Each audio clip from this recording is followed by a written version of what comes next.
Yeah. Happy Pride. Oh, I wanted you to show your Oh, my bracelet. wristband. Look at Oh yeah, that. we got my Yes, wristband on yes. today. Welcome to Start Here, Go Everywhere. I am Linda Moyo, an alumna of Jobs for America's Graduates.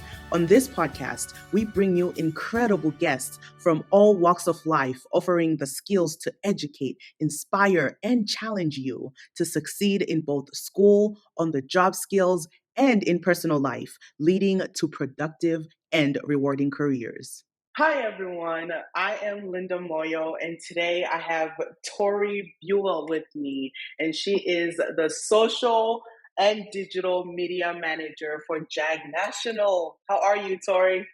I'm doing really well. How are you? I am good. And for everybody out there, Tori is my boss. And so I love her. Seriously, she's one of the best bosses that I've ever had a privilege to work with. And I'm excited to get to know a little bit about her story today, about her career path, her personal path, everything. So let's just dive right in. Get right This into month, yeah, let's just get right into it.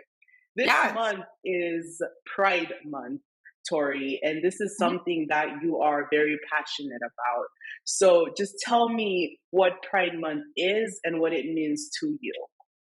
Yeah, I think, and really with Pride Month, it's just a month to celebrate the people of the LGBTQ plus community. It's bringing awareness to certain issues, mental health awareness, which is super Mhm. important right now in the world.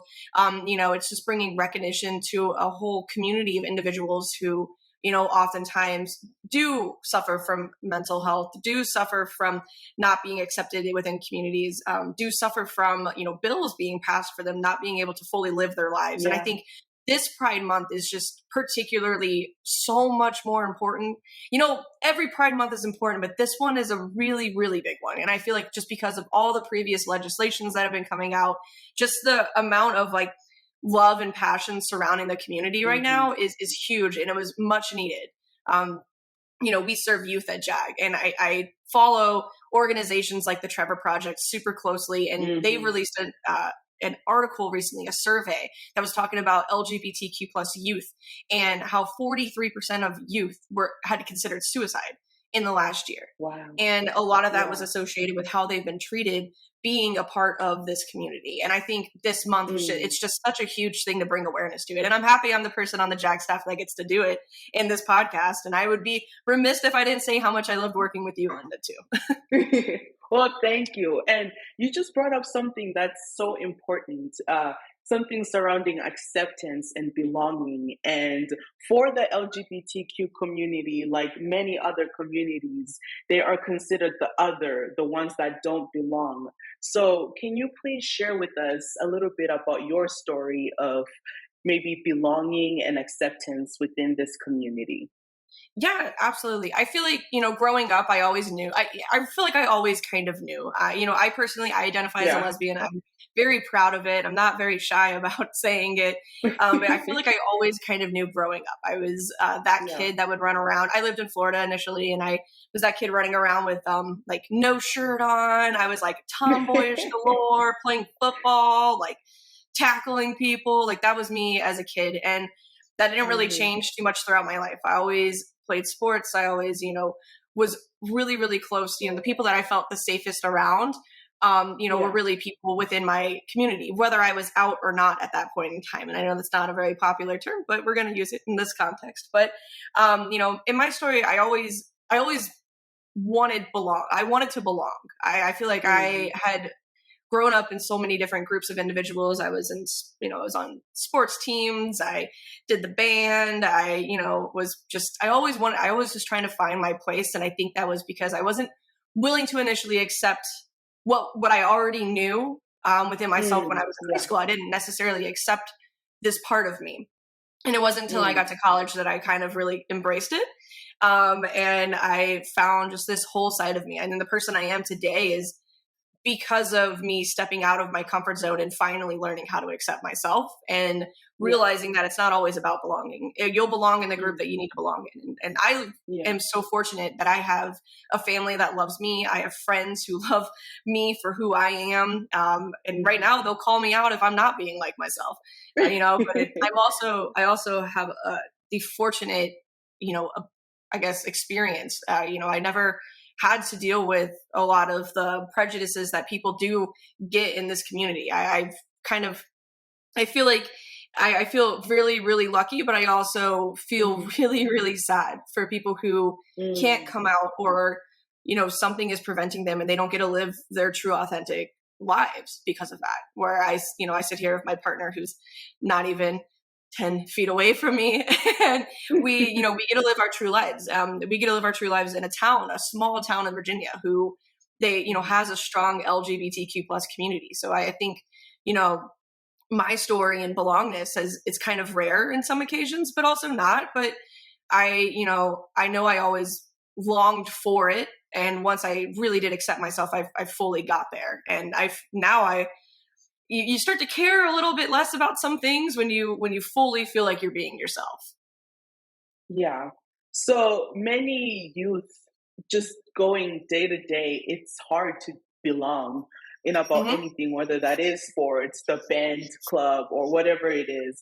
So for them, what words of wisdom or advice would you have to belong in such a community where the world is still so against it, yet they're just trying to be themselves? What words of wisdom would you have for that? Yeah. I mean, I think, part of me really wants to be like, high school kind of sucks sometimes. It doesn't matter what community you're a part of, if you're cisgender or if you're gay, if you're lesbian, if you're bisexual, if you're questioning, trans, any of those. High school is hard to begin with. Yes. And belonging in high school is already a difficult thing. So if you feel like you don't belong, understand that you're not the only person who feels like that. And, just find those little things that do make you happy. Just find the things that make you happy, whether that's reading a book when you get home or going for a walk. I'm a big fan of like going out into nature and going for a walk and clearing my mind that way. This is what I do in my professional life now. When I feel frustrated, when I see something on the news that, so-and-so passed anti-trans law here, or so-and-so passed don't say gay bill here, when I'm angry and all I want to do is like run to the Capitol and scream at somebody, and that's not the way to go about it. So don't do that. But when you feel like you want to be heard, know that there are people out there that agree with you and that will hear you. And you need, find those resources like the Trevor Project. If you are suffering with mental health, reach out to the Trevor Project. They have so many resources for youth. If you're struggling with housing, if you're struggling with individual, like if your family doesn't accept you and you feel like you have nowhere else to go, just find that resource, and just go there and find your home. There's people in this world who will accept you and who will love you, and it won't matter if, how you identify. Yeah. So you mentioned that your family has been so supportive from the start. And for most families, especially families of color, that is usually not the case. So when you're going against, especially blood, family, and cultural norms, how can those people really be proud and accept who they are, even if those around them don't accept them? Yeah, I mean, I'll say, I think with my family, the reason why they are so accepting is it really wasn't a shock to them. I think I always kind of, in one way or another, whether I realized I was, verbally saying it or non-verbally saying it, it wasn't very much of a shock. And so I think that's why the transition to it, for me, actually physically saying it. I remember calling each and every single one of my family members back to back to back and was like, I'm gay. And then they were all like, we know. And I was like, cool. Okay. So anyways, I'm going to go now. Like literally this is the epitome of my phone calls. And, with individuals who, it's not a norm for their community. I mean, there are just so, I don't have a good answer for this. I feel like it still goes back to what I said before, that there are resources and there are people out there who will accept you and will love you. And it's hard to find those when you feel like you're not accepted or wanted anywhere. And just know that there are places and there are people who do want you there, who will accept you and who will love you. Yeah. It is hard to true. go against fate. Yeah. Yeah. Yeah. And this being such like a hard thing, and we just finished Mental Health Awareness Month, and you brought up the huge struggles of mental health that do happen in these kind of situations. Have you yourself experienced any mental health situations or experiences that have not been to your like best? How do I even say that? Yeah, like have you experienced any mental health issues because of this? I feel like my anxiety, I had anxiety when I was in high school and I couldn't quite figure out why I had anxiety. I could be, playing lacrosse, anything like that, and have zero anxiety. But then in my everyday life, I was just so anxious. And I think the part of me that was anxious was that I was worried that someone was going to like find out that I was gay, I think. And that gave me anxiety, and it made things a lot harder. I made things a lot harder on myself in that sense. And I think in my adult life, I still suffer from anxiety. I still suffer, when I think about Alicia and I walking down the road, what if someone just truthfully disagrees with us? Could we ever, find ourselves in physical harm because someone just doesn't agree with the life that we are choosing to live, regardless of us, probably not caring about the life that they're choosing to live. So I think, there's some anxiety in that sense where if we go to a new area, there's a whole study that's about LGBTQ plus and travel. And there's a study about the number one reason why they people within this community will go somewhere is if they feel safe going there. So if you go somewhere and you don't feel safe being there, obviously you're going to suffer from, me personally, it would be anxiety. But in terms of real like true mental health, I think a lot of it, I had depression. I was depressed. I wasn't being myself. I wasn't fully being myself. So I was depressed, and I, would beat myself up over the littlest things. And I was trying to be a perfectionist because I didn't want anyone to know that I was gay. So I tried to do everything perfectly so that no one would even focus on the other thing. They would just be focusing on whatever I was doing at this point in time. And I think when I went to college, I had a professor who was openly gay, and talking about his husband and their kids. And just something in me was just like, why am I trying to hide this side of me if this could be the best part of me? And honestly, there's many days where I think, wow, being gay and being a part of this community is something that I hold so close to my heart that it very much defines a lot about what I do. It defines the person who I love, and it defines the life that I live and the areas that I go. So I think, a lot of meeting that professor and coming out of my shell there was the biggest step to actually letting go of my depression. I call it locational anxiety because it really is only based around we're in locations because we just don't feel safe in those certain locations. And my goal in my life is to keep my family safe. So I get anxiety if I don't feel that way. For people who might be in, you said location anxiety, but what if that anxiety is like everywhere, wherever they go? Like, how do you think they would be able to get out of that environment?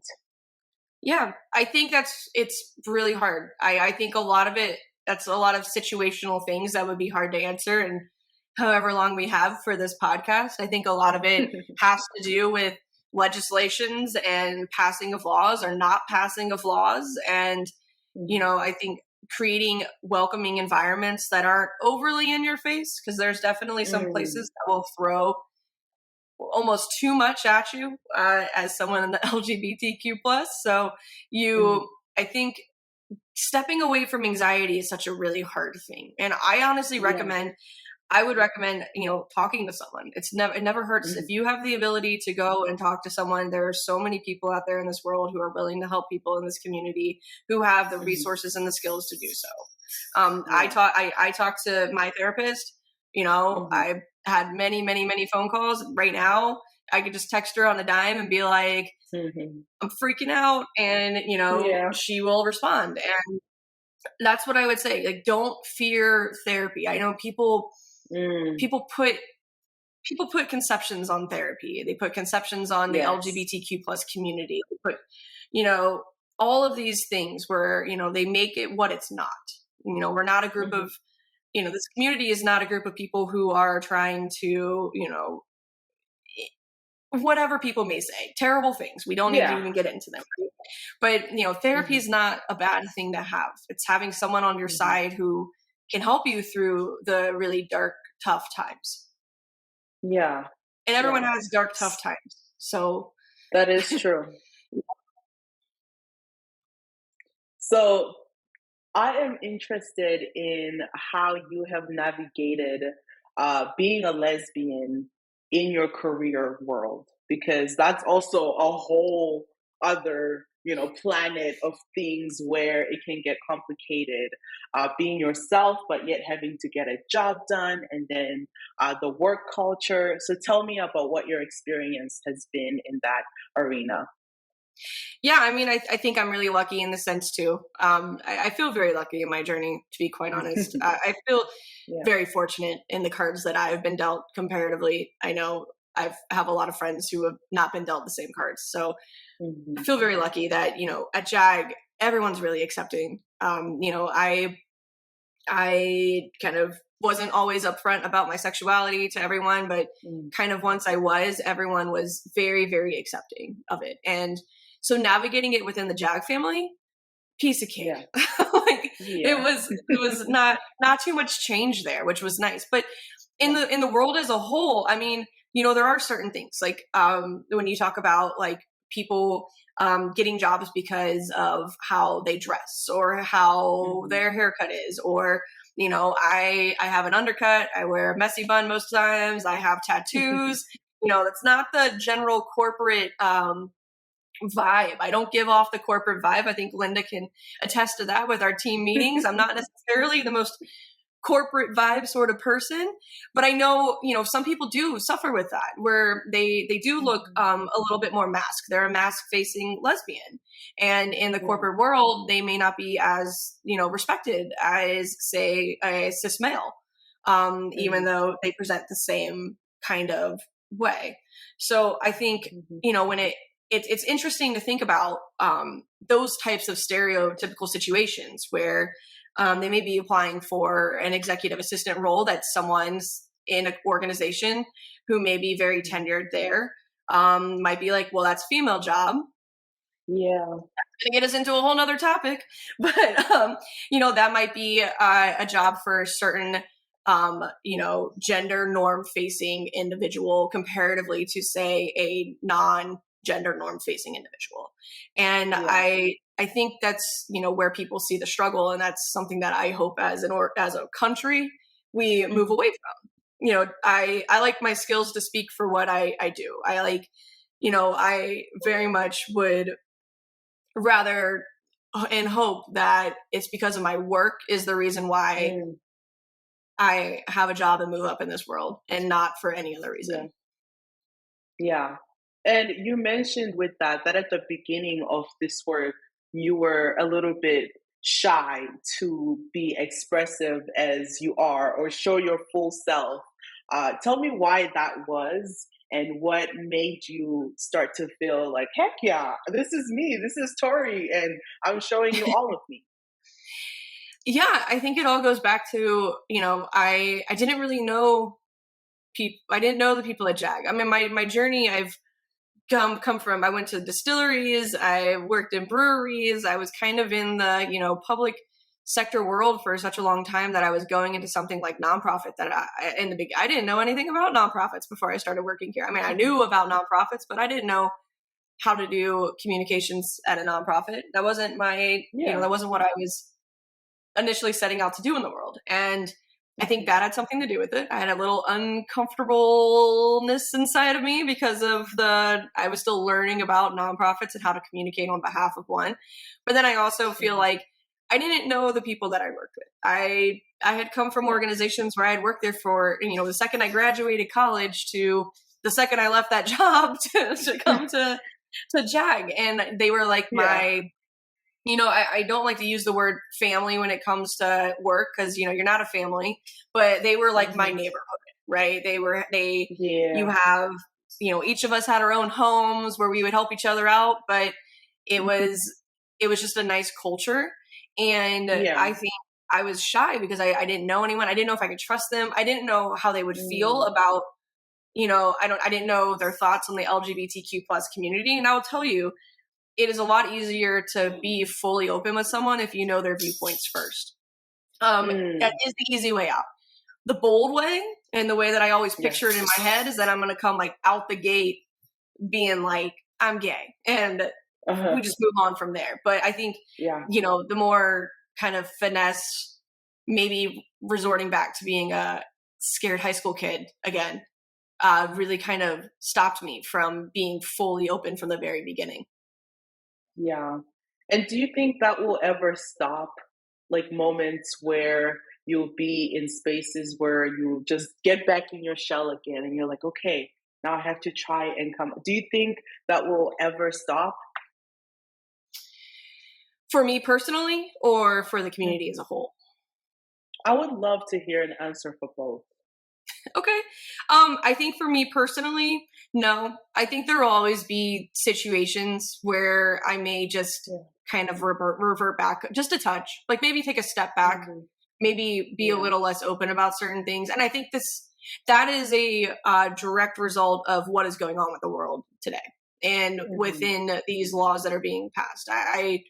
I very much think that's what it's related to. For me personally, I think as an organization, there are always going to be people, or organization community, there's always going to be people within the community who will just be fully out there, fully themselves, no matter what. And there'll be people who are always going to be, a little bit more, takes a hot second. It's a slow snowball till you get to the full self. But I really feel like as a community, there's always going to be both sides. I always feel like I kind of sit in the middle where there's like that little line, and sometimes I'm over it, and sometimes I'm behind it, and sometimes I'm just right on it, where there's certain places where I go where I'm like, yes, welcome here, love it, here we go. There's other places we go that I'm like, maybe not, but I think it really is much about the location. And in my mind, I call it a survival tactic, but it's probably a little bit more, that's a little intense. So I am part of the Black community, right? And for most things, especially recent things that have been happening with the news, all the stories, there are some individuals who come to me seeking for me to educate them. Do you find that similar with your community? And if so, what do you think is the right response? Is it your job to educate them, or should they be finding their own resources? Less with the community and more my mom. I know this sounds kind of crazy, but my mom, who, all of her life has pretty much been like a staunch Republican, just very much red state woman, right? So she's but I love her, and she has accepted me as she was religious, everything like that. She accepted me and my partner Alicia, and I think now she works at this very cool co-op in in their local town, and they're hiring individuals who are non-binary. They're hiring individuals whose pronouns are just not ones that she's heard. And she'll call me and she'll be like, okay, what is this? And I actually appreciate it because that shows me that she's trying, and she's she's not she's going against what she was taught her whole life, and and going against her own things. So I think I get a lot more from people outside of the community than I do inside the community, me personally. But I think if someone were to approach me inside the community, if and this is a shout out to any JAG students, if you are questioning yourself, or if you feel like you just need someone to talk to, my email is all over the website. You can find it, you can email me, and I will be there for you, and I will absolutely listen to you. And I may not give advice, but I'll at least listen. And I think everyone's situation is different, but I think it is the responsibility of individuals who are older in the space to help and try to, save our community a little bit here. I mean, if you think about it, the people who are older than myself and Alicia, we have this wonderful couple who lives across from my parents who, they're in their 60s. And I mean, those are the individuals who fought for, gay rights to begin with. And I think I'm not encouraging anyone to fight, but the stories that they can tell me and the stories that they can give me and the advice that they give me, just when things are kind of bleak and tough. And if I, they're a resource. There's two people who I know, if everything were to go bad, I could at least be like, does this suck as much as it sucks? Yes. Okay. And they'll be honest with me. And I think that's what this community needs, because that's why we call it a community, right? We're a community of people who, and what is a community? It's a group of individuals that have some sort of, something in common. And I think we, really need to be open to having the young people of the space, reach out and find support in us. And that's, I say us as I hope I'm not old, but if I am old, us older people in the community. I hope I don't get old. Yeah. I mean, I love what you're saying, because there's so much value in looking up to people who have come before you, because most of the times, not 100%, but they've been through everything that you might be going through, struggling with, or questioning, or just need some support with. And so I do recommend, just like you said, for individuals out there to go find those people, and they'll be there to listen and support you through everything. So absolutely, that's good. Absolutely. There's nothing, there's nothing wrong with asking for help, or even just advice, or even just to feel not alone. I mean, I think that's the biggest important thing that out of all of this ramblingness that I'm saying right now, out of all of this, the most important thing is that it really is okay to reach out to people. And it really is okay to learn that you're not alone. I mean, I know there are so many people in this world who are questioning their sexuality. So did I. There's so many people in this world who get anxious when they're in a certain location. So do I. There's so many people who, suffer from depression and mental health because they feel like they can't be themselves. So did I.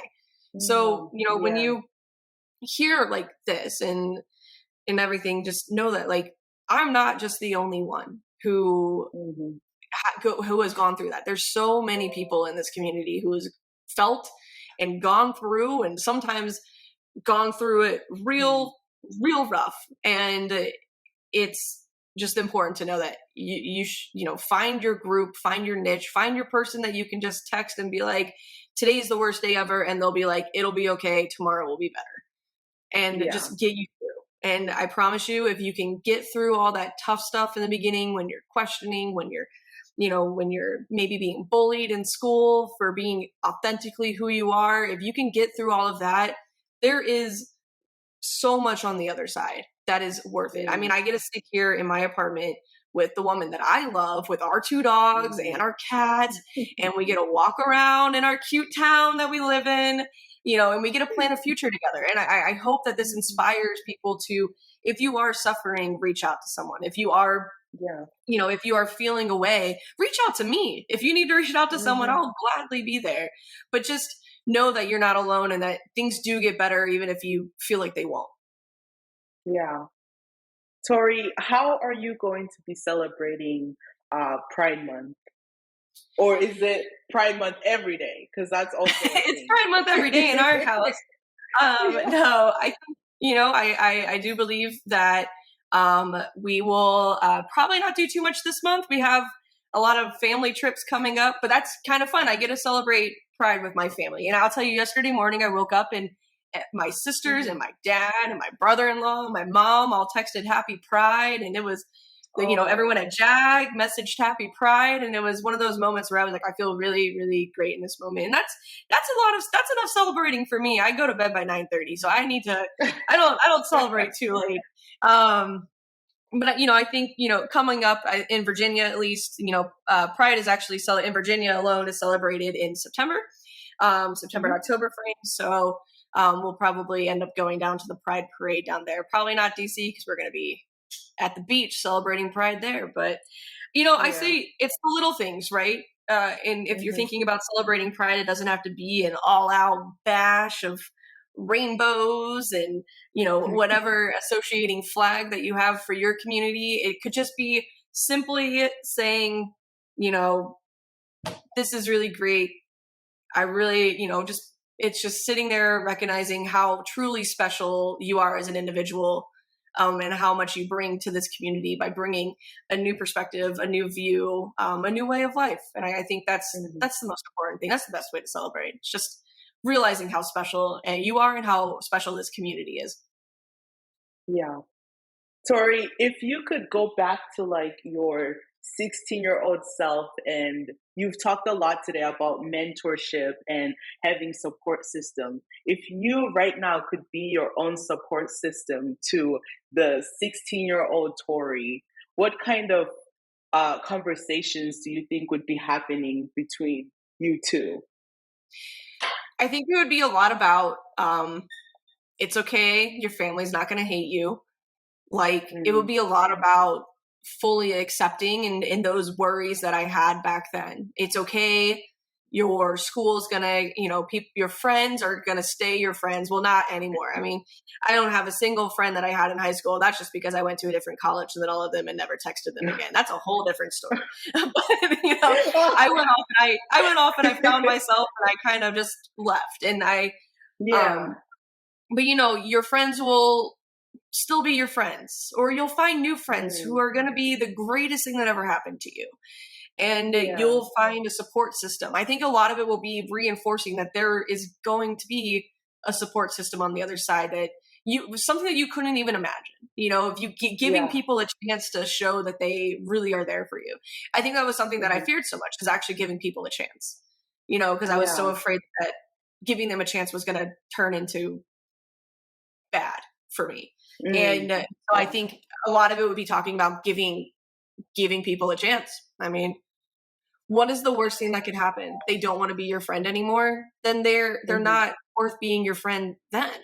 That's such an important thing to kind of remember, is if they're going to stop being your friend because you decide to be fully yourself, then how much of a friend are they actually to you? Yeah. And how much value do they actually bring to you? That's easier said than done. Me now being 31, turning 32 in September, that's easier said now than when you're in high school trying to just hoard friends around you, because there's safety in numbers in high school. So I think that would be a lot of what I would say to my 16-year-old self. A lot of it would just be like really talking down all the fears that I know I had. And I remember them to this day. So. Yeah. Tori, what brings you hope right now about the world, yourself, etc.? Good question, Linda.